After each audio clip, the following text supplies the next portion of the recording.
बिस्मिल्लाहिर्रहमानिर्रहीम। अस्सलाम वालेकुम डियर स्टूडेंट्स। तो आज हम अपना क्लास 12 का केमिस्ट्री का टॉपिक स्टार्ट करने जा रहे हैं, चैप्टर नंबर 8 का 8.414 एडिशन रिएक्शंस। सो हम रिएक्शन पढ़ेंगे अब अल्कीन्स के।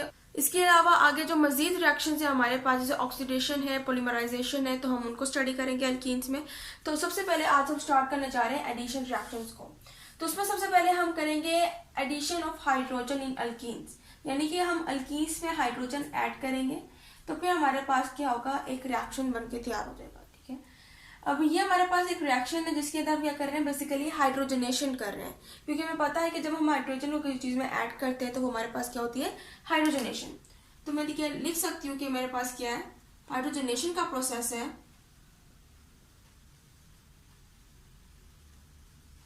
ठीक है, अब अगर मैं जनरल मैटर की बात करूं, फॉर एग्जांपल मेरे पास है इथीन, क्योंकि हम अल्कीन में ऐड कर रहे हैं हाइड्रोजन। तो फॉर एग्जांपल मेरे पास इथीन है, डबल बॉन्ड होंगे, कार्बन में 2 कार्बन होंगी और इसके साथ क्या होंगे, हाइड्रोजन अटैच होंगे। ठीक है, ये हमारे पास क्या है, इथीन। फिर हम क्या करेंगे, इसके अंदर जब हाइड्रोजन को ऐड करेंगे तो एज अ रिजल्ट हमारे पास ये जो बॉन्ड है, ये डबल बॉन्ड टूट जाएगा। हमारे पास दोनों हाइड्रोजन क्या होंगे, दोनों कार्बन के साथ जाके अटैच कर देंगे, यानी कि इसके जो इलेक्ट्रॉन है करेंगे इन दोनों पर जाकर अटैक कर देंगे। तो एज अ रिजल्ट हमारे पास डबल बॉन्ड टूट जाएगा, सिंगल बॉन्ड रह जाएगा और हमारे पास इन दोनों के साथ क्या होगा, हाइड्रोजन ऐड हो जाएगा इनमें। इसके साथ भी हाइड्रोजन आके लग जाएगा एक्स्ट्रा और इसके साथ भी क्या होगा, हाइड्रोजन आके लग जाएगा। अभी हमारे पास क्या बनी है, अल्केन बन गई है। ठीक है, इथेन। ठीक है, यानी कि अब हमने क्या किया, इथीन के अंदर जब हमने हाइड्रोजन को ऐड किया तो हमारे पास एज अ रिजल्ट इथेन बन गया। लेकिन हम सिर्फ ऐसे ही हाइड्रोजन को इसके साथ रिएक्ट नहीं करवा सकते, बल्कि हमें कुछ और चीजें जो है, कुछ और कंडीशन जो है वो चाहिए होती है, क्योंकि अगर हम सिर्फ हाइड्रोजन के साथ ट्रीट करवाएंगे तब हमारे पास अल्केन नहीं बनेगी। या फिर अगर हम इसको कोई खास टेम्परेचर दे रहे हैं, या फिर हम कहते हैं कि 1 to 5 एटमॉस्फेरिक प्रेशर। ठीक है ना, ये कैसा प्रेशर है जो कि क्या होता है, इसमें हर चीज जो है वो रिएक्ट कर जाती है। लेकिन ये भी हमारे पास इसमें एक्ट नहीं कर पाएगी। अगर हम प्रेशर भी देंगे तब भी हमारे पास हाइड्रोजनेशन जो है वो प्रॉपरली नहीं हो पाएगी। तो इसलिए हम ये भी नहीं करते हैं, क्योंकि हमारे पास जो हाइड्रोजन है उसकी डिसोसिएशन एनर्जी की जब हम बात करते हैं तो वो हमारे पास जो डिसोसिएशन एनर्जी है इसकी वो है 435 किलो जूल पर मोल। ठीक है, सो ये बहुत ज्यादा है, इसके लिए हम क्या करते हैं, कोई भी कैटलिस्ट हमें चाहिए होता है तो हम क्या करते हैं इस केस में, इसलिए फिर हमारे हाइड्रोजनेशन के लिए मुख्तलिफ कैटलिस्ट हमारे पास है। प्लेटेनियम है, पीटी से शो करते हैं, निकल है और पैलेडियम। ठीक है, इनमें ये हम क्या कर सकते हैं, तीनों को हम कैटलिस्ट के तौर पर यहाँ पर इस्तेमाल कर सकते हैं। ठीक है, अच्छा सबसे पहले बात यह है कि अगर हमने निकल को इसमें इस्तेमाल करना है एज अ कैटलिस्ट, ठीक है, यहाँ पर अगर हमने निकल को इस्तेमाल कर रहे हैं और ये रिएक्शन हो रहा है क्योंकि फाइनली डिवाइडेड फॉर्म में। ठीक है, फाइनली डिवाइडेड फॉर्म होगी, यानी कि पाउडर फॉर्म होगी। ठीक है, अब ये हमारे पास कहाँ से आएगी, ये निकल हमारे पास प्रिपेयर होता है फ्रॉम द निकल एल्यूमिनियम अलॉय। अब ये निकल हमारे पास कहाँ से होता है, जो कि फाइनली डिवाइडेड फॉर्म में होता है, ये हमारे पास प्रिपेयर होता है फ्रॉम द निकल एल्यूमिनियम अलॉय। अब निकल एल्यूमिनियम अलॉय हमारे पास ये होता है जब दोनों बॉन्डिंग बनाते हैं। अब जब निकल एल्यूमिनियम अलॉय में, ठीक है, ये हमारे पास क्या है, निकल एल्यूमिनियम का अलॉय। जब हम इसके अंदर क्या करते हैं, सोडियम हाइड्रोक्साइड डालते हैं। सोडियम हाइड्रोक्साइड हमारे पास क्या है, ये हमारे पास कॉस्टिक सोडा है। ठीक है, और इसमें हम वाटर का मॉलिक्यूल डालते हैं। तो एज अ रिजल्ट हमारे पास क्या प्रिपेयर होगी, हमारे पास निकल तैयार हो जाएगी, हमारे पास NaLO2।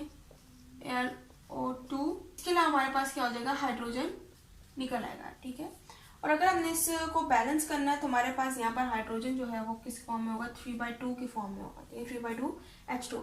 अब ये निकल जो हमारे पास निकल एल्यूमिनियम से निकली है, जब हमने सोडियम हाइड्रोक्साइड और वाटर मॉलिक्यूल इसमें ऐड किया, सो ये हमारे पास वही निकल है जो कि हमें चाहिए थी पाउडर फॉर्म में या फिर डिवाइडेड फॉर्म में। अब इस निकल को हम क्या करेंगे, यूज करेंगे इन द कैटलिस्ट। ठीक है, फिर ये हमारे पास रिएक्शन होगा और ये हमारे पास जो अल्कीन है वो इजिली प्रिपेयर हो जाएगी हाइड्रोजनेशन में एज अ अल्केन। अब इसी निकल को हम नाम देते हैं जी राने निकल का। अब राने हमारे पास एक साइंटिस्ट था जिसने ये हमारे पास निकल एल्यूमिनियम अलॉय के जरिए से उसमें सोडियम हाइड्रोक्साइड ऐड करके हमारे पास एक स्पेशली एक्टिव फॉर्म में निकल को प्रिपेयर किया था, जिसको हम पाउडर फॉर्म निकल भी कह रहे हैं, और फिर इसी निकल को हम क्या करते हैं फिर हाइड्रोजनेशन के लिए यूज करते हैं, तो इसको हम क्या कहते हैं, नाने निकल भी कहते हैं। अब हम रिएक्शन देख लेते हैं, ठीक है। अब मैं यहाँ पर एक कंपाउंड ले लेती हूँ, ठीक है। यहाँ पर डबल बॉन्ड CH2। अब इसको अगर हम नाम देना चाहें तो हमारे पास ये लॉन्गेस्ट चेन है, ठीक है, 1 2 3 4। अब नंबर 3 पे हमारे पास क्या लगा हुआ है, मिथाइल। नाम दे देते हैं इसको हम पहले, ताकि कंफ्यूजन ना हो। नंबर 3 पे मिथाइल है, मीन्स के 3 मिथाइल, और टोटल हमारे पास कार्बन कितने हैं, 1 2 3 4, और 1 पर हमारे पास क्या फंक्शनल ग्रुप है, यानी कि हमारे पास क्या है, 3 मिथाइल ब्यूटीन। ब्यूटीन क्यों है, ईन आया क्योंकि डबल बॉन्ड है, तो हमारे पास क्या है, 3 मिथाइल ब्यूटीन। अब हम क्या करेंगे, इसकी हाइड्रोजनेशन करेंगे। हमारे पास अल्कीन है, बेसिकली ब्यूटीन है, मीन्स की अल्कीन है। अब इसके अंदर हम हाइड्रोजन जब ऐड करेंगे और इसमें हम कैटालिस्ट निकल को इस्तेमाल करेंगे, जो कि हमारे पास क्या रानी निकल है। सो हमारे पास 3 मिथाइल ब्यूटीन है। जब हम इसकी हाइड्रोजनेशन करेंगे निकल की फॉर्म में, तो हमारे पास जो हाइड्रोजन है वो क्या करेगा, डबल बॉन्ड पे आकर अटैक कर देगा। तो एज अ रिजल्ट हमारे पास क्या बचेगा, CH3 C। अगर H हम यहाँ पर लिखना चाहते तो यहाँ पर भी लिख सकते हैं, लेकिन अगर हमने इसको अलग से बॉन्ड शो करना है इसको, तो हम यहाँ से नीचे भी शो कर सकते हैं। ऊपर CH3 और यहाँ पर हमारे पास CH। अब यहाँ पर हमने क्या कहा था कि हमारे पास डबल बॉन्ड पे अटैक होगा, मीन्स कि एक बॉन्ड टूट जाएगा, यानी कि ये हाइड्रोजन इसके ऊपर एक और एक जो इस पे, यानी कि अब ये CH2 बन जाएगा सिंगल बॉन्ड, और ये CH2 था, ये CH3 बन जाएगा, ठीक है। ये हमारे पास क्या बन जाएगी, आइसोपेंटेन बन जाएगी, इसको हम कहते हैं आइसोपेंटेन, ठीक है। तो हमारे पास क्या होगी, ये अल्केन है, बेसिकली एन है, मीन्स की अल्केन है, यानी कि हमने अल्कीन से अल्कीन जो है वो क्या कर लिए, प्रिपेयर कर लिए। अब मेन बात ये है कि हमारे पास ये पहले सारी जो थी हमारे पास जो कंपाउंड्स थे, जो भी अल्कीन थी, वो क्या होती है, अनसैचुरेटेड फॉर्म में होती है। ये हमारे पास अनसैचुरेटेड है, लेकिन जब हमने इसकी हाइड्रोजनेशन की है तो हमारे पास ये क्या हो गई है, ये सैचुरेटेड हो गई। ये हमारे पास क्या है, ये सैचुरेटेड फॉर्म में आती है। तो हाइड्रोजनेशन भी बेसिकली ये काम करती है कि अनसैचुरेटेड फॉर्म को क्या करते हैं, सैचुरेटेड फॉर्म में कन्वर्ट कर देते हैं, ठीक है। सो ये था आज का हमारा लेक्चर। उम्मीद है आपको लेक्चर पसंद आया होगा। सो इंशाल्लाह अगले लेक्चर में हम इसी को मजीद लेकर चलेंगे और आगे बेंजीन रिंग जो है उसके रिएक्शंस को हम स्टडी करेंगे, addition of hydrogen in alkenes के तौर पर। सो पार्ट 2 में मिलेंगे, अगले लेक्चर में मिलेंगे। सो तब तक के लिए अल्लाह हाफिज़।